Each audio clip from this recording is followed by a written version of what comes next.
Hey, it's Joe, and welcome to another episode of the Test Guild Automation Podcast. And today you're in for a special treat. We have Bas joining us to talk all about a bunch of different things in automation. He has running some awesome trainings like Playwright Workshops. He has API testing updates with, he does like a RestAssured C shop implementation that I think is really cool. And just testing in general, especially training around testing and what things you need to know about. If you don't know, Bas is an independent test automation consultant and trainer. He has a career spanning over, I think, 17 years in the test automation field, and he's contributed to software testing and automation solutions utilizing a bunch of different programming languages, frameworks, and technology stacks. If you follow him on LinkedIn, he's very helpful. He posts there all the time. So he provides a lot of test automation training also on a multitude of technologies for many companies across the world, both in Netherlands and internationally. And he has excellent reviews. If you ever go to his website, you'll see he's really well respected. I always, anytime he says anything on LinkedIn, I listen because he's a known expert. And like I said, he's one of the main developers behind RestAssured.net, a library designed to really simplify the process of writing tests for HTTP APIs in C# which I wish I had when I was working with C# back in the day and I only had Java RestAssured. All right, you don't want to miss this episode? Check it out. Hey, Bas, welcome back to the Guild. Hey, Joe, it's good to be back. It's been a while. Yeah, it's been 2017, I think. It's been so many years. It's crazy. 7 years? Oh, wow. Yeah. Wow. So, good point. It's been 7 years. Like, what is new? I think that episode we did was on API testing and automated testing. So, have you seen anything changed that you're like, wow, well, things have changed since then? So like with so many things, yes, everything has changed. And then again, everything is the same still. So, as you probably know, I am probably the world's worst technologist when it comes to trends and following trends and advising people on trends. So yes, of course, tools and techniques and patterns, they have changed. They've evolved. That's the word I was looking for. But then there are so many things that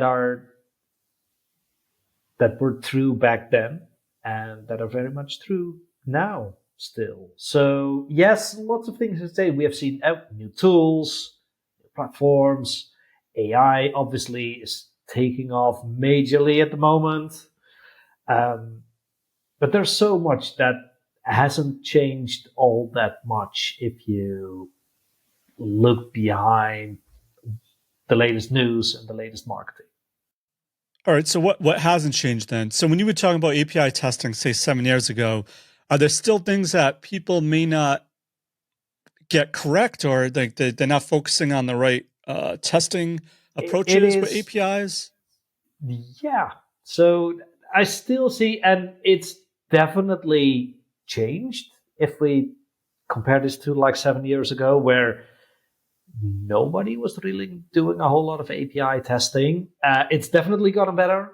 So there's more and more people that I meet, that I talk to, that I get in workshops that say, well, we know a little bit about API testing and this is what we do. A lot of it, unfortunately, is still pretty superficial. And by superficial, I mean there's lots of people still just using a single tool to craft some requests, send those requests, and then check, well, is it returning the expected HTTP status code? Is it returning the data that I expected? And they pretty much, that's what they do. And it's a good start. It's a very good start, but there's so much more to explore in the realm of API testing, really, which is why I've been trying to do my bit on educating people about all the other things that you can do around testing, API testing, over the last couple of years. So, yeah. So I guess two-part question. Why do you think it's somewhat superficial? Is it just people are too busy? Or is it more education? Or is it more they're just doing what they need to do? And the second part is what more can they be doing and with APIs? It is. So that's a two-part question. It's probably going to be a 3, 4, 5-part answer. So sorry about that for all those of you who are listening. First one, it is but maybe there could be better content out there that teaches people more than just confirming that something works. So that's one. It's not a lot of time, maybe. So, and unfortunately, still there's, and that's not necessarily with the testers themselves, but maybe team leaders technically say, well, yeah, we just need to confirm that things work. And then everything else we do through the graphical user interface to see what the end user is seeing, for example. So it doesn't get the love and attention that I think it should get for those reasons. And people don't know any better. They're not aware of all the other kinds of interesting testing things that you can do around APIs. And it's just, well, is there ever enough time, really, to do things like this? I don't think so. And again, it's over the last 7 years, and that was true when we spoke the previous time. I think it's all about shipping fast and shipping often. So, and a lot of focus is on confirming that things work. And that's true for software in general, and that's very, very true if it comes to testing API. Just write some tests that, again, confirm HTTP status code, confirm and check that data it looks like the data that you expect. Maybe, if you're lucky, do some schema validation, and that's pretty much it. So, Bas, I love talking to folks like you because you talk to a lot of people and you see a lot of different situations and a lot of companies. So over the 7 years, have you seen API testing has become more difficult, maybe because of, the buzzword, everyone's moving to the cloud, becoming cloud native, and now they may be using an API that's outside their control? Does that make it harder then to test, and why people may be not going deeper? I don't necessarily think it has been more difficult. If anything, because there's been more content and more attention to API and the tooling has improved, I think it has gotten easier, or the barrier of entry to get into API testing has become a lot lower. And that's obviously a good thing. But it's that there's still a lot of people, and we look at software mostly from an end user perspective, and we need to think a little bit.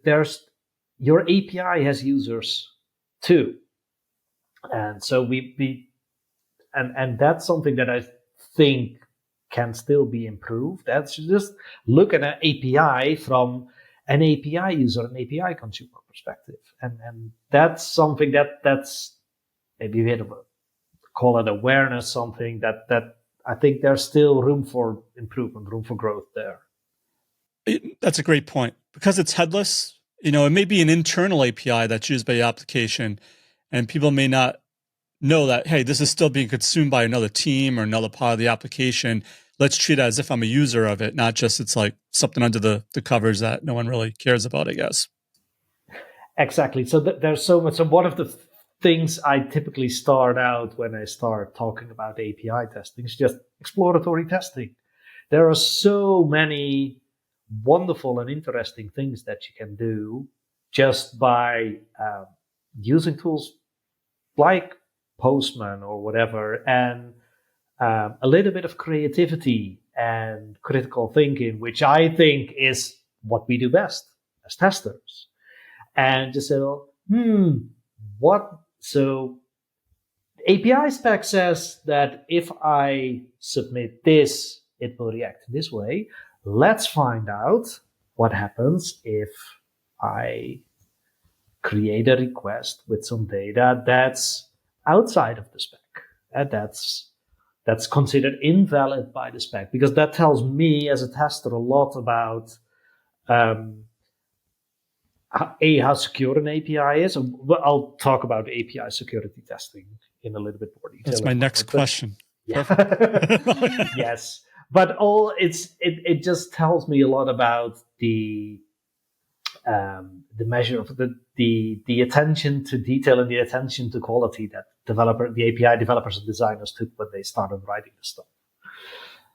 And it is so a lot of the things and techniques that we've been using as testers for the last couple of decades, really, against the graphical user interface, against that one interface in an application that's written to be consumed by human beings. A lot of that translates to other kinds of interfaces, including APIs as well. So, Bas, you brought up a good point. You were talking about more exploratory testing, and popped in my head was security. Then you mentioned security. I've spoken to a lot of people on my DevSecOps podcast, and I'm surprised about the amount of hacks that happen at the API level.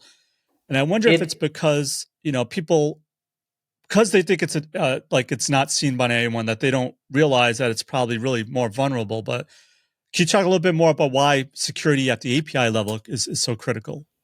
So, and these are not my statistics, but I think it was 2023 or 2022, about 83% of all the traffic over the internet is through APIs. And API traffic, because it's often HTTP, is pretty easy to detect and to capture, and also pretty easy to exploit. So it's an attack vector that's become much wider in the last, with the growth of the adoption of APIs. And APIs are all about data. And if there's anything that hackers are interested in, it's data. So,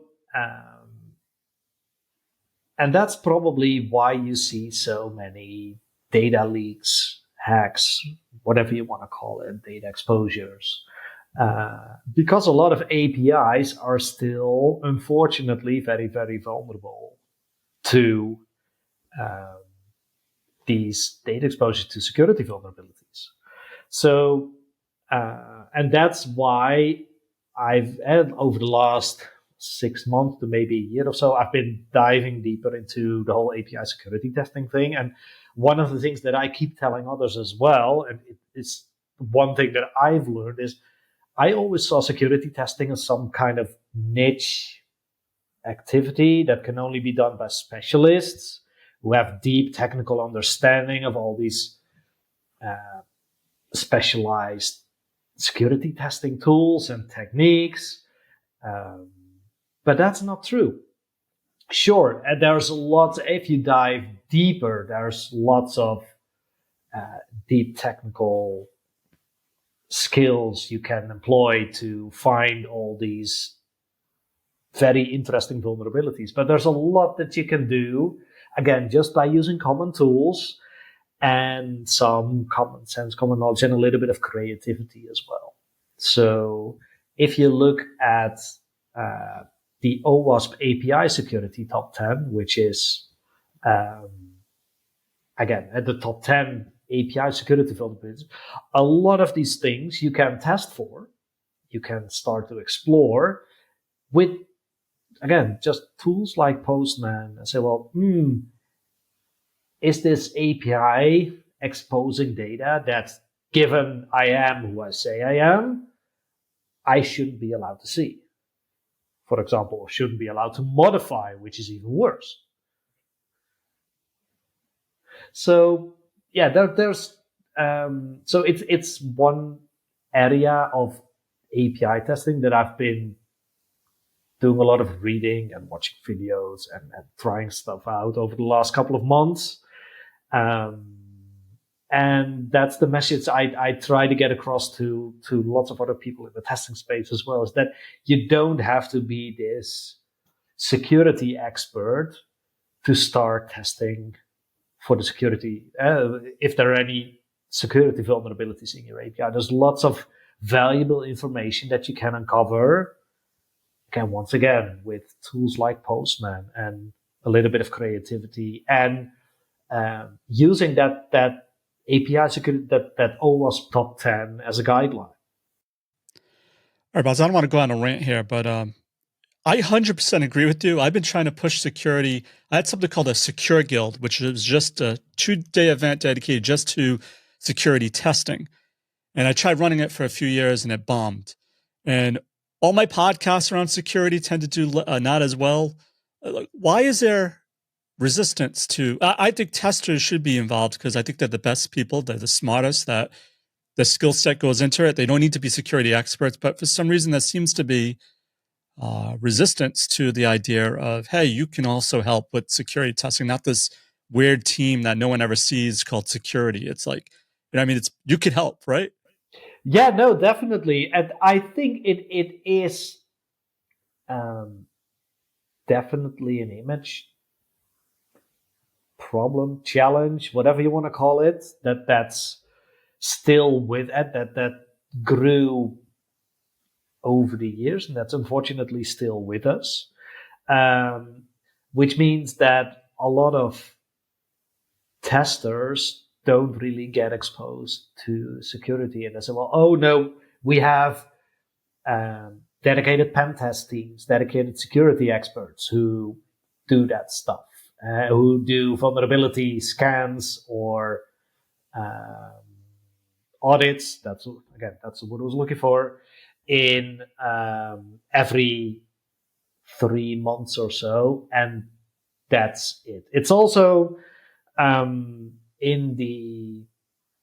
so I work with a couple of companies where I run some workshops as part of their traineeships. So they take people right out of high school, university, college, and they maybe not high school, and they grow them into junior testers, automation engineers, as that's whatever you want to call it, over the course of a couple of months to maybe 1 or 2 years.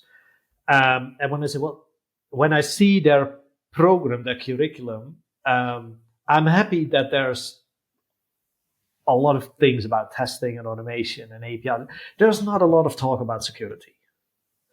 So I think it's still somewhat of a blind spot, maybe, for a lot of people, for a lot of companies. I don't know exactly what it is, to be honest. Maybe it is because there's lots of people who still think that it's something that you need deep technical skills for. And at some point, you will need to do that. But again, there's so much you can do with common sense and a bit of creativity, especially at the API level. All right, Bas, I want to switch gears. I have a feeling you're not as into tools as I am, but I'd like to talk about tools because I think as testers, ultimately, you're going to have to use a tool. And one of them I just want to get a shout out for is RestAssured. I used to use the Java implementation back in the day, and we had a C# library application, and they wanted to use RestAssured, and we couldn't. But I believe are you the one that came up with RestAssured, the C# library? Did you create that? Yes, I did. Tell us a little bit more. What is that? What is RestAssured C# library?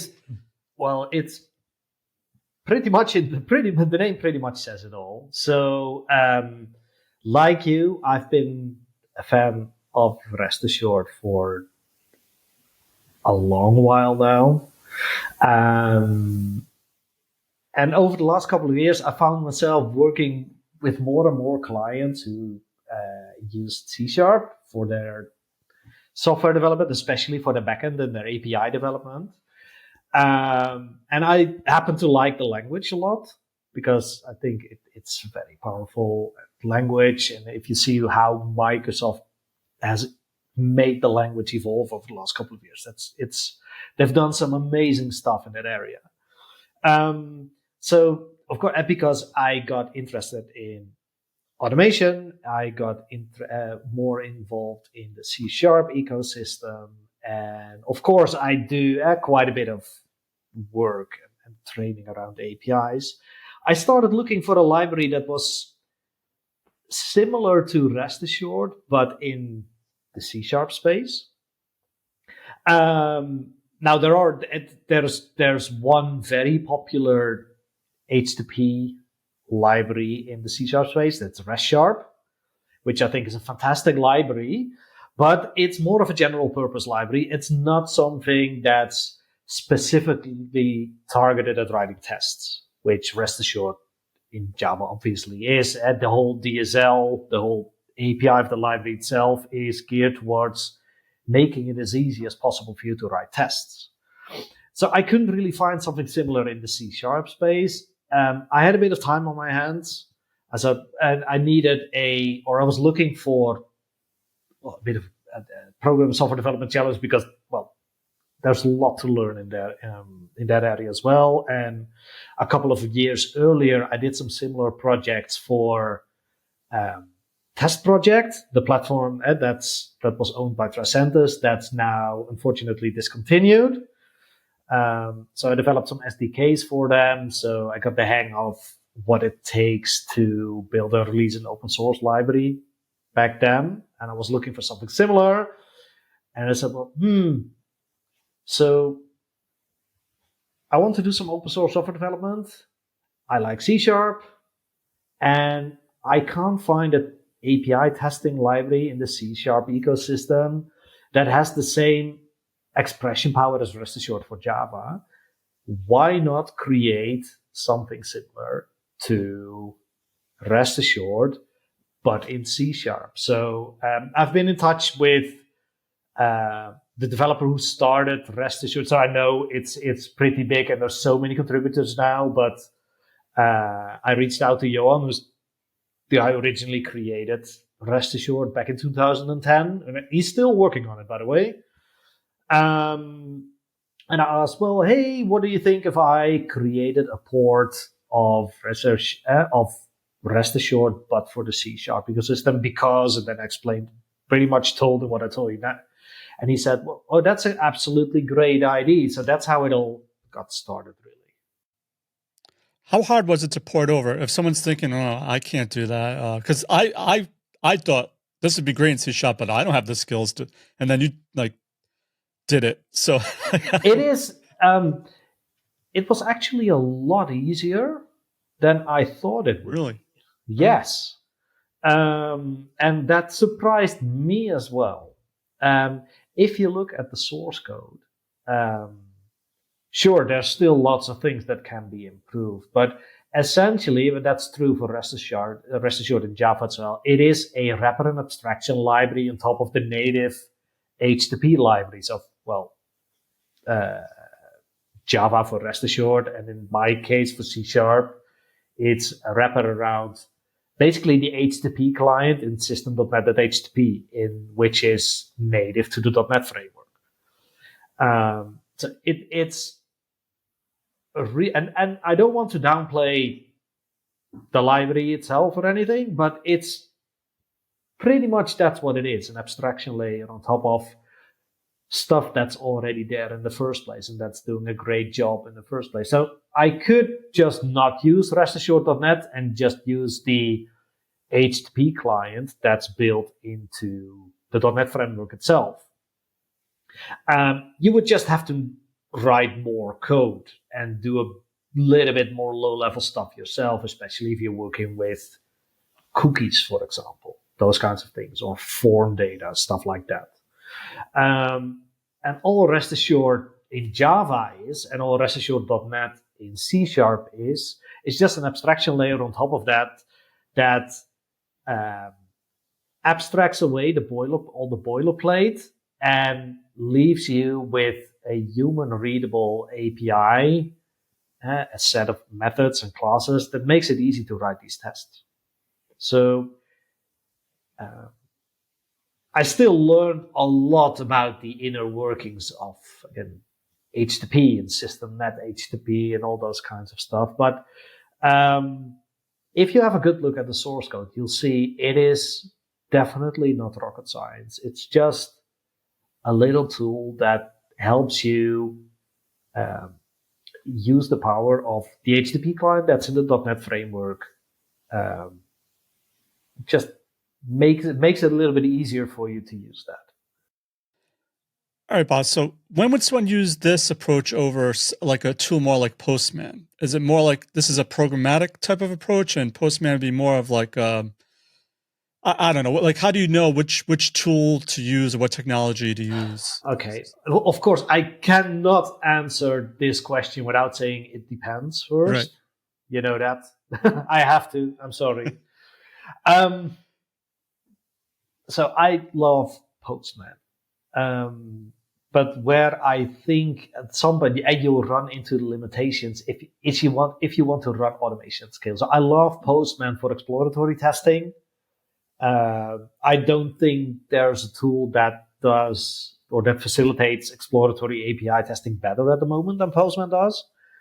But at some point, if you want to scale, build larger automation suites, I think just the way Postman does its versioning, does its integration with CI is a little bit clunkier and also a little bit further removed from what the API developers are already used to using, which is they do their stuff in code. So they are just a little bit further removed from using low-code testing and automation tools like Postman.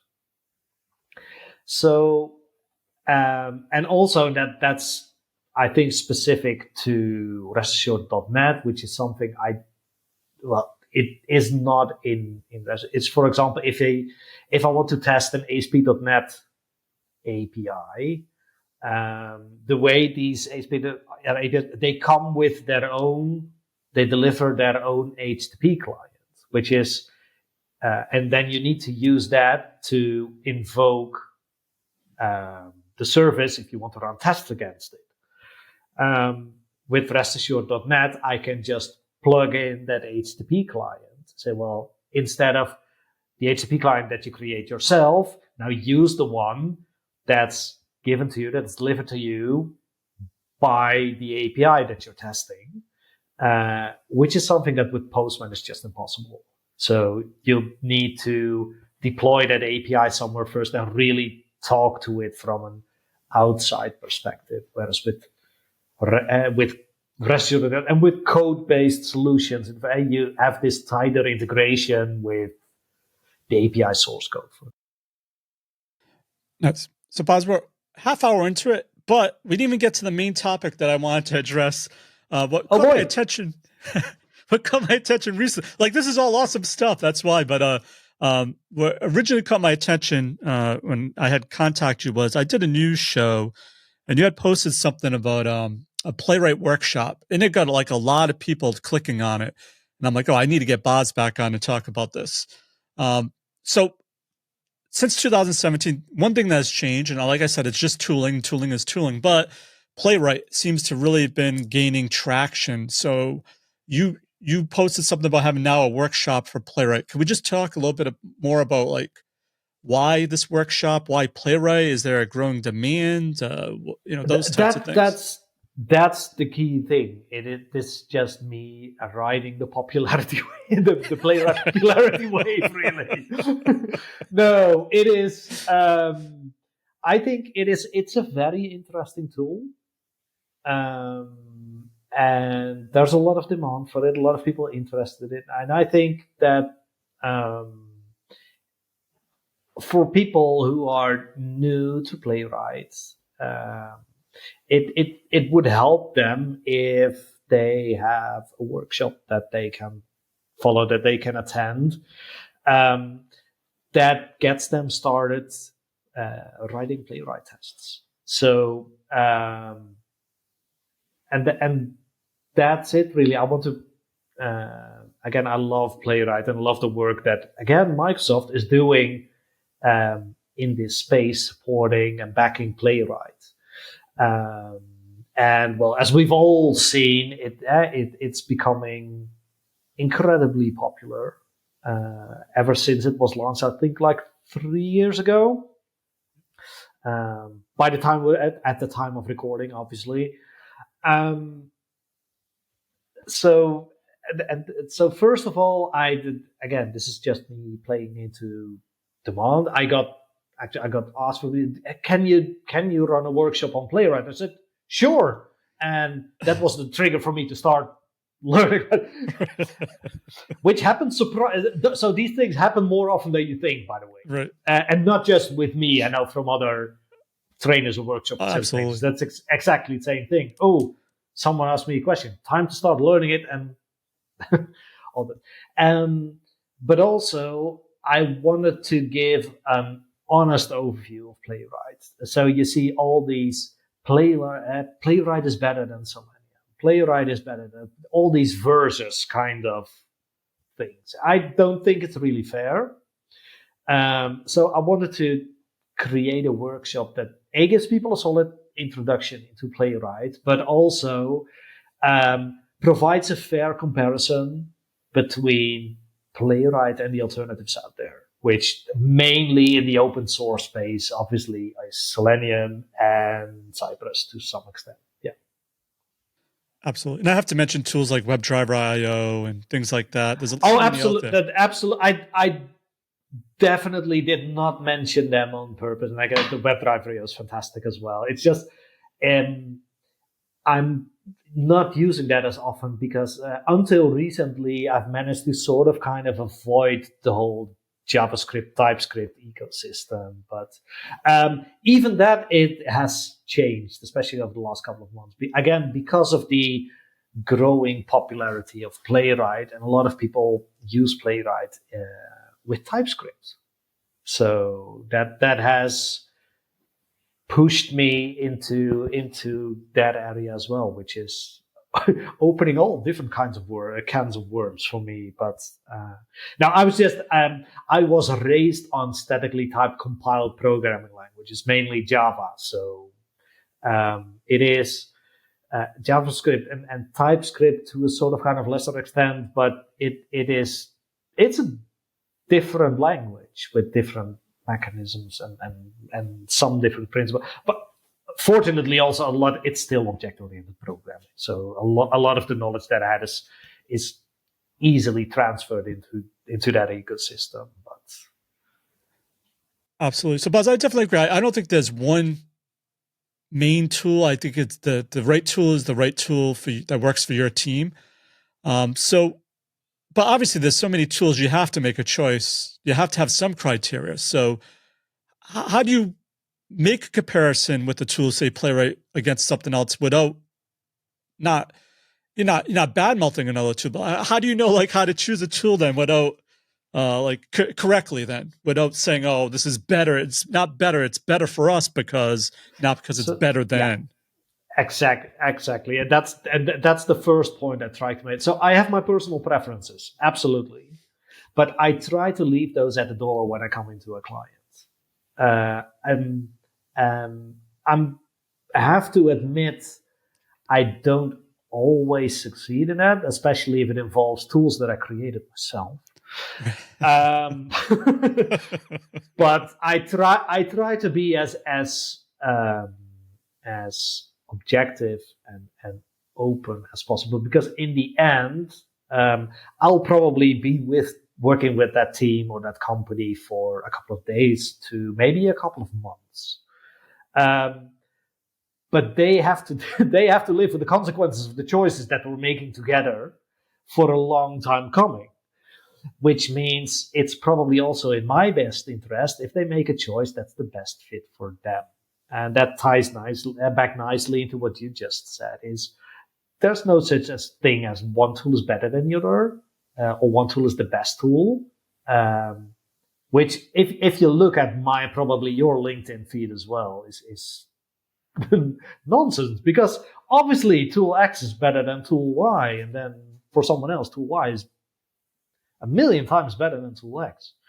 But it is about finding the best fit for a team. And that depends on lots of things that, for me, all fall into that one umbrella term, which is called context.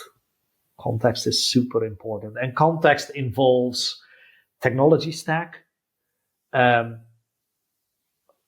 what you're actually trying to test, what's the information, what's the skill set of the people who are going to work with the tools, who will be doing the heavy lifting in writing, running, and maintaining the tests. And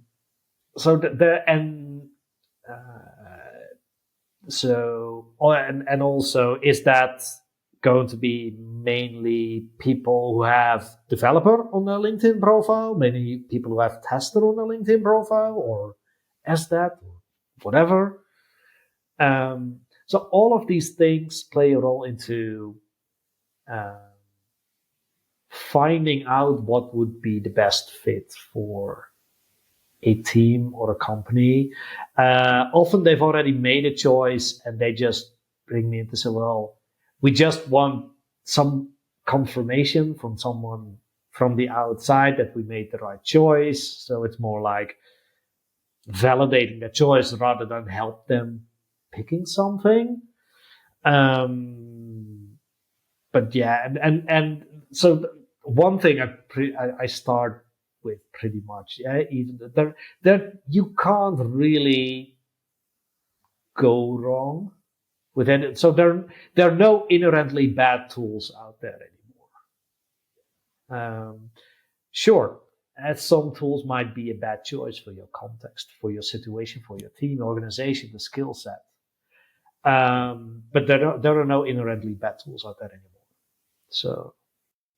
All right, but something has to explain the popularity of Playwright. Now, just on popularity, if you look at GitHub stars, like you see Playwright all of a sudden jump up, and then Cypress and Slim. So, not why is it better, but what are some features that make it stand out, maybe, or that maybe people are drawn to? I think a lot of it has to is that, and people compare it to Selenium typically. Selenium is a fantastic framework to send instructions to a browser and get feedback from a browser and inspect that feedback. There's lots of stuff in Selenium that you still need to do yourself or that you need other tools to do for you. And so you have to add your own testing framework, like JUnit testing in Java or NUnit in C#, something like that. People still think that you have to do all the browser and browser driver management in Selenium yourself. They obviously haven't been paying attention too much. But that's still an argument that I hear surprisingly often, unfortunately. So I just wanted to put that out there. You don't have to do that anymore. Selenium changed a lot of things, and that Selenium manager driver definitely. It is. It's wonderful. Yeah, absolutely. But Playwright is an all-in-one framework, so it brings lots of features that Selenium out of the box doesn't have. So auto-weighting and synchronization, which all of these things that Playwright does, you can do or you can add to Selenium, but you have to do the work yourself. And Playwright is more like an all-in-one solution that happens to do things in a very solid manner. The only thing that I want people to be aware of is that the fact that Playwright brings its own modified versions of browsers, and with Selenium, you're actually invoking testing against proper browsers that you install and manage yourself on your system. So, but I think that is, for me, for what I've seen, the reason for the popularity of Playwright, the fact that it's just one dependency, one library and again, especially the JavaScript, TypeScript bindings, because they have their own test runner, own insertion library, everything. So that's, I think that's what people have been looking for, just a one-stop shop, one library that is open source.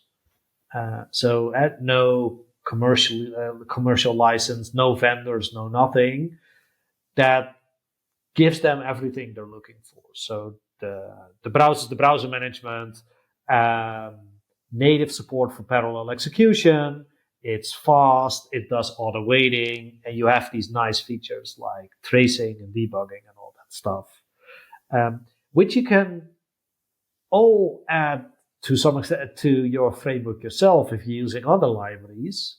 But why do that if you've got a library like Playwright that happens to bring it all to you, just happens to give that all to you for free, basically. Absolutely. All right, Bas. So I get asked for training all the time, or I want to learn this, I want to learn that. You have a bunch of workshops. So could you explain a little bit more about your workshops? Like, say when someone's listening to this, like, oh my gosh, I'd love to get training from Bas. How do I do this? Is it something available to everyone? Is it just for corporates? Can they do it online? Do they need to be in the Netherlands? How does it all work? So the answer to that is not a simple issue. So I am sort of kind of lazy in that I get quite a few requests from individuals for training, and then said, unfortunately, I can't really cater to that because and you as a conference organizer, you're probably familiar with that. Setting that up, managing that, doing all the marketing Yep. and all the admin and all that stuff yourself is a lot of hard work. Yep. So I strongly prefer for me, the easier route is a company that contacts me and say, well, I have a group of people that I want trained in a certain subject. Can we bring you in? Then it's pretty much always, yeah, of course, let's talk. Of course, it depends a little bit on the topic, but I've because I've been doing this for a while, I've got a pretty extensive library of exercises and material that I can pull from. Also, what I love about working this is that it's really a collaboration. It's not, we want an off-the-shelf training. No, I have a discussion with the company before to see, well, where are your people now? What do they want to learn? And where do you want them to be after this course? Which is, and yes, that involves a bit of customization from my end and some extra time invested probably, but it almost without exception leads to a much higher satisfaction and a much better reviews, which then in turn is good for me as well at a later point in time, because, well, people talk to one another and they say, well, oh, this was fun. And I think a big part of that is because I can do the customization and I want to do the customization to improve the learning experience for these companies. So that's what I typically do. Many of my clients are in the Netherlands, but more and more of them are also abroad. So travel, obviously, over the last couple of years hasn't really happened all that much, both because of the whole COVID thing, but also because of me having a family with young children. They're getting a little bit older now, and it gets easier to do a little bit more traveling. So I can say yes to more opportunities abroad as well, which I think is just a fantastic perk of the job and a privilege. Absolutely. Awesome. I highly recommend people check out Bas. As I said, he's one of my go-to resources for automation. Okay, Bas, before we go, is there one piece of actionable advice you can give to someone to help them with their automation testing efforts? And what's the best way to find, contact you, or learn more about your training in general? So the advice that I want to give is, sure, keep an eye on latest trends, but also don't forget the fundamentals. Study the fundamentals, no matter if that's fundamentals in testing and testing approaches and techniques, or fundamentals as in the pillars of object-oriented programming, because they've been around for a long while and they, without a doubt, will be around for at least a while longer. So it's always good to, sure, try that new tool, try that new technique, try the new large language model, but also keep an eye on the fundamentals and what it is that we're doing as testers, which is gathering information about quality and potential risks that are associated with software. So that's my advice.